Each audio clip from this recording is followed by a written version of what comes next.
Welcome back, brothers and sisters. I am Braden. That guy's Tim. This is Second Legacy, and you are awesome, and thank you for stopping by. Today, we've got to take a trip international. We've got to go down under to talk about something that's happening, which can't be happening. It's impossible. It's a gun control paradise. This is so weird, except it is. So what's the solution? I can't wait to show you what they're coming up with. It is leftist perfection. But before we get into that, make sure you guys hit that like button, subscribe to the channel, turn the notification bell on, help us grow if you like what you see. And we got to say a quick word from our sponsor, Ammo Squared, and then we're going to get to this. And the content today is brought to you by a sponsor, Ammo Squared. Now, this is such an interesting idea, guys. We're talking about retirement accounts for your ammo. It's a thing. This is something you guys definitely at least look at if you're interested. So what's really cool about it is you can tell Ammo Squared what type of ammunition you want, and it'll automatically purchase that ammunition throughout the month. You can also sell the ammunition back if you don't want it, or you can just say, send it to me now, and they'll hold it for you. They'll store it for free, and they'll ship it to you whenever you request it. There's so many cool features about this service. You really need to check them out at ammosquared.com, and we want to thank them for sponsoring today's video. All right, Tim, it's time. We have spent time across the pond, but now we are going to the land down under to talk about Australia. Australia.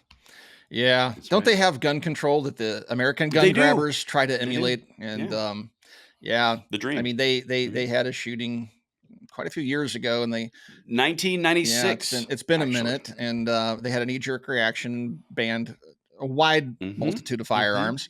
They still have guns in Australia, but they're very, very restricted. So, well, I'm not sure if you're following it, Tim, but I'm just going to read you the title real quick, and then we're going to tell you some stuff that's going on. Title: Analysis, Gun Shy Australia, Reeling from Knife Crime, Weighs Public Security Settings. Oh, I love that. I love that title. Analysis, Gun Shy Australia. No, Gun Shy City Dwellers in Australia, Reeling from Knife Crime. Because the rural areas, the people that live in outside of the urban areas, are very much pro-gun, and they were quite put off by the far left lunatics in the major cities passing these anti-gun laws, because could you imagine living in the outback and not having something like an AR-15? No, everything there wants to kill you. I know, everything there wants to kill you. And it's like, but you can't be armed. Even the trees. Yeah. But, the city dwellers have their police, and they feel safe and all, warm and fuzzy, so come govern me harder, daddy. They just love big government in cities. Safety. It's a right. Yeah.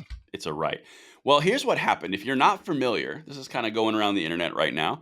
In Sydney, there were 2 stabbing attacks, obviously in Sydney, which killed 6 people and injured shoppers and an Assyrian bishop during his service. They've shocked Australians and have sparked calls for greater public security despite some of the world's toughest gun laws. Okay, yeah. I got to throw a flag on the play. I got to.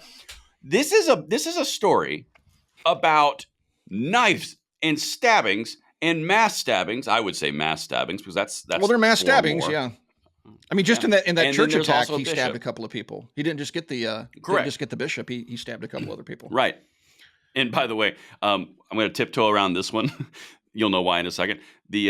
All the sources are like, well, it looks like it could have been motivated by a bout of religious extremism. Like, oh yeah, yeah, they're calling it a terrorist attack. Yeah, that's weird. That's odd how that works. Yeah. What was it? Oh my goodness! Did you see we have knife crime? Anyway, let's can't talk about that. Well, they're going to talk about it now. Oh yeah, they are. I think the zombie knife craze of Europe is about to make its way to Australia. It's sweeping the globe. World tour. It's sweeping the globe. Zombie knife world tour. Let's get it. Yeah. But I do love how they throw in, like, we have the world's toughest gun laws. Did we show you how we have the world's toughest gun laws? There's no gun here. Yeah, but did we tell you how we have the world's toughest gun laws? We got the world's toughest gun laws. They just stabbed 6 people. We got to ban knives. It's like, yeah, you got the toughest world. We need to make a T-shirt. We really got to get our T-shirts going, Braden, because we really need make one a day. The Zombie Knife World Tour T-shirt, and then have the dates and the cities and the countries. Oh, dude. That's we got to do it. That's good. Yeah. That's pretty Let us know good. in the comments what you think. Would you buy a Zombie Knife World Tour T-shirt? Would you buy that?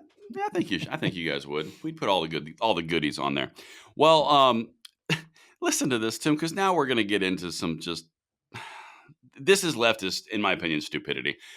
The deadly attack at a busy shopping mall in Bondi Junction last Saturday has shown a spotlight on long-standing complaints from the country's 155,000 security guards who say they are so poorly equipped they are disincentivized to act. At least the cleaners got a broom, but a security guard won't be carrying anything except a radio, said Ben Rees, a casual security guard from Newcastle, in a phone. What is a casual security guard? Maybe they wear Hawaiian shirts and like blue shorts? jeans. Yeah, I mean, I don't know. What is it? It's Hawaiian Shirt Wednesday, folks. Okay. Come on to work. Yeah. I mean, come on in. We got to be secure with Hawaiian shirts. Here's your radio and your book of strong talking to phrases. Yes. No, bad. Or for them, that's a bad criminal. Yes. Oh, that's not the way we do it down under. Well, exactly. Like, it's just so silly. It's like, it's literally like putting people in charge of public safety with nothing to reinforce while the criminals have everything that they possibly need to ignore it. I mean, look at this right here. The attacks have also lifted the lid on growing public unease about non-gun violence. There's a term. Non-gun violence. We have gun violence Tim. and non-gun violence. We got two buckets now, folks. Yep. The circle is complete. We've got it. Yeah. It's easy. It's so easy because gun violence never made sense because guns never did it. So now non-gun violence, that encompasses everything else that's not a gun. So, like, falling down the stairs. Didn't we just used to Car all call this accidents, violence? Yeah. Like, why do we have to subdivide anyway? Well, because you have political so many agendas. rabbits. Anyway. That's weird. Got to serve the agenda. Well, yeah, they do serve the agenda. Well, those attacks that led to the growing unease with non-gun violence, they drove the state government of New South Wales, of which Sydney is the capital, to double prison terms for public knife crimes months earlier. Well, that did wonders, didn't it? Yeah. Well, this reminds me of during, again, the Wuhan Weezer days, and we had some of the leftist cities out there, especially on the left coast, talking about they were going to do away with police because armed police were the problem, and they're going to send in unarmed park rangers to into like domestic disputes and stuff, like the most dangerous type of call to go to, and we're going to send them in unarmed. Right. And that's we just need to talk it out. Yeah, we're just going to talk to you about this, and so it looks like maybe that's what their security guards do. Like, well, here's a radio. Don't touch them, okay? That's if they're going to stab you, just let it happen, and we'll deal with it later. Let it happen. Yeah. Yep. We have universal health care, so we're good. Wow. Yeah, that just doesn't make sense. It just doesn't make sense. But this, Tim, we have the responsible people in the room. This is really important. Okay. Listen to this. New South Wales Premier Chris Minns, the same guy who doubled prison sentences for knife carrying offenses, said it would, quote, be irresponsible not to look at toughening knife laws further, although he didn't specify how. He said the state would review whether security guards could carry handcuffs, pepper spray, or batons, although he ruled out guns or tasers. Why would you want to be a security guard?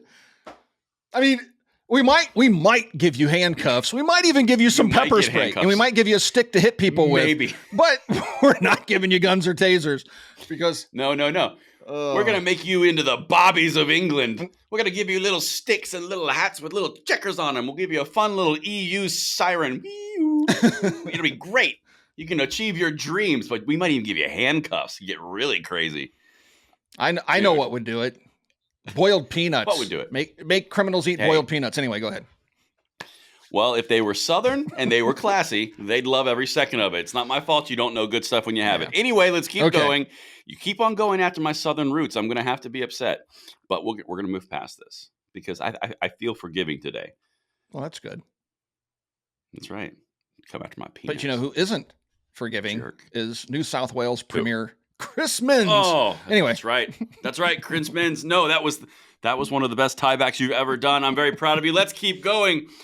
Tim, you remember that segment that we did where you were like, we were talking about New York and you said like, how much do those security wands cost? Like $25, when New York was doing those two scanners, you could walk around. They're buying these two scanners for millions. And we found that you could actually buy metal detecting wands for $25 on Amazon. Go ahead. 10,000 of them.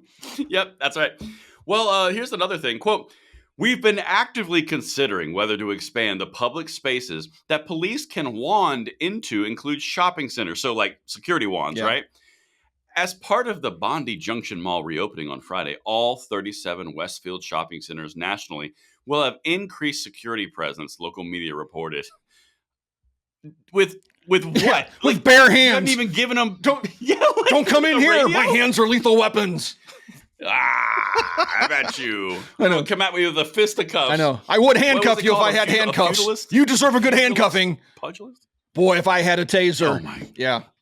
Oh, you wouldn't be stabbing that lady. Yeah, you wouldn't be stabbing that lady. Guns are off the table. Okay, well, this is going to work out well. Should work. So here comes the boom, Tim. Okay. Figuratively and literally. Now we've got to talk in the article about those gun laws. You know, the gun-shy Australia, the whole how we have great gun laws. You're getting knifed everywhere. We have great gun laws. Yeah. Here comes the really uncomfortable part. That's why you guys need to stick around for the end. This is number 13, tough gun laws.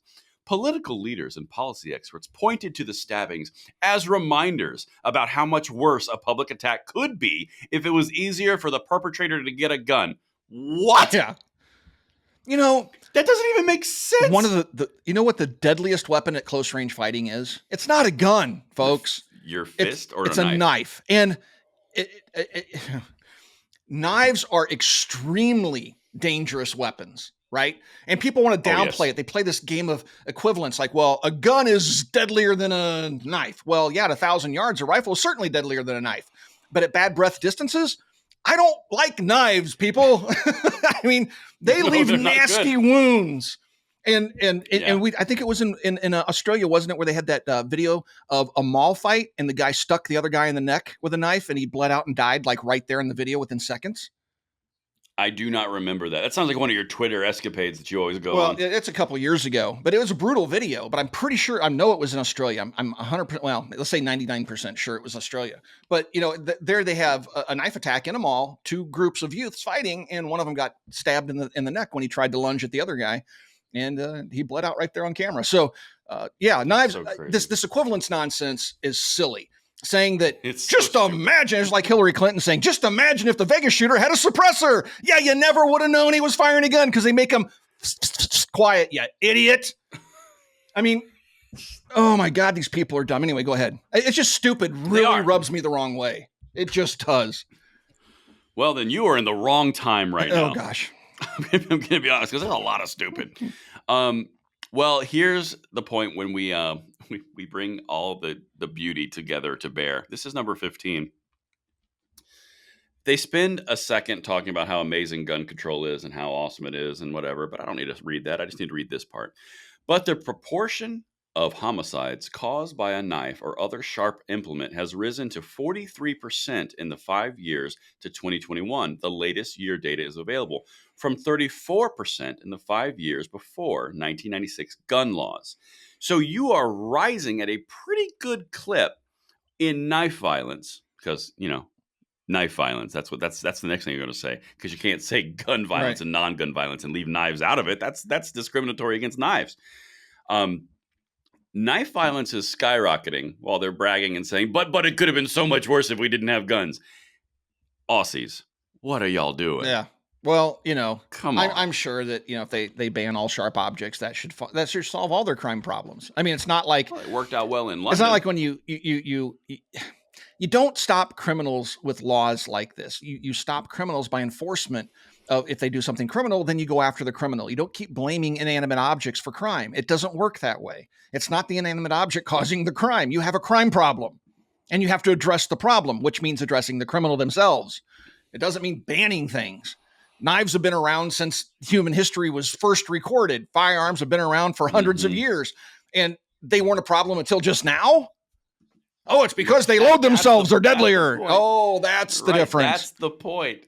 It might just happen to be that we've had a decay of morals and ethics, and the whole one truth is gone, and now it's my truth. Tim, hypothetical, how's it going to work out when you have a population of 330 million people all deciding that they don't have to follow laws or anything because their truth conflicts with the public truth? How do you think that's going to work out? That's a mess. Well, what do we do about Australia, folks? Do you think they're going to start talking about zombie knives? I think they might. I think the zombie knife craze is about to hit the world tour of Australia. But anyway, let us know in the comments down below. Do you think that adding knife laws to the Australian books is going to suddenly make crime go away and violence go away? Or maybe do you think they should start addressing the violent criminals? Let us know in the comments below. Thank you for watching Second Legacy, and we'll talk to you guys soon.